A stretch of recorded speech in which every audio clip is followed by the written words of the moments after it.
Leon, what's the sort of mental state? Like, your team's played well. You've had a bunch of games where you could look at the stat sheet and say, hey, we had more shots or more attempts. We had the puck. We did a lot of things right, but 5 in a row is 5 in a row, right?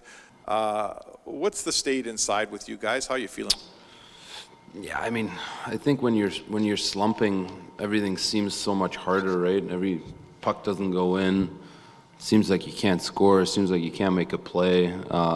That's kind of where we just have to snap out of it. I think mentally we're good. Obviously, you never want to lose 5 in a row. There's no secret to that. But you know, we know what to do to get back into winning. And you know, obviously tomorrow we have a good team coming in, but a great chance to get back into winning. The last 3 games, we've had lots of attempts, lots of pucks going at the net, and nothing finding its way in.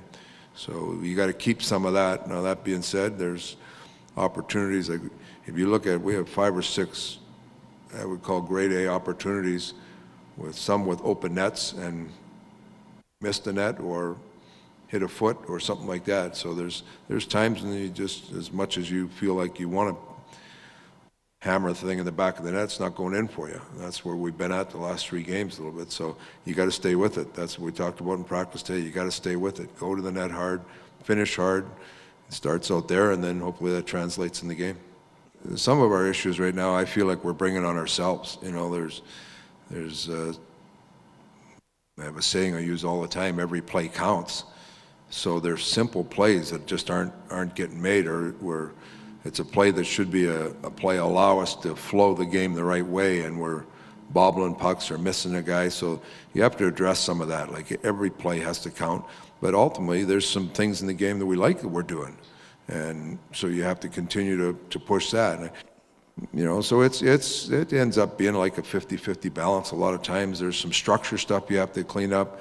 Individual stuff you clean up with individuals a lot of times. If you don't like the way a guy's doing something, you can. There's a lot of individual talk that you clean up some of that. But team structural stuff you have to look at, and a lot of times it's not negative. It's matter of fact. This is how we want to do it. You know, so it's you try to build confidence all the time, but there's some mistakes that are hurting us. The coach doesn't have to go there and show that a puck bounced off the wall bad and was a bad bounce for us. Everybody knows what that happened. We're trying to get solutions here, not just dwell on the problems.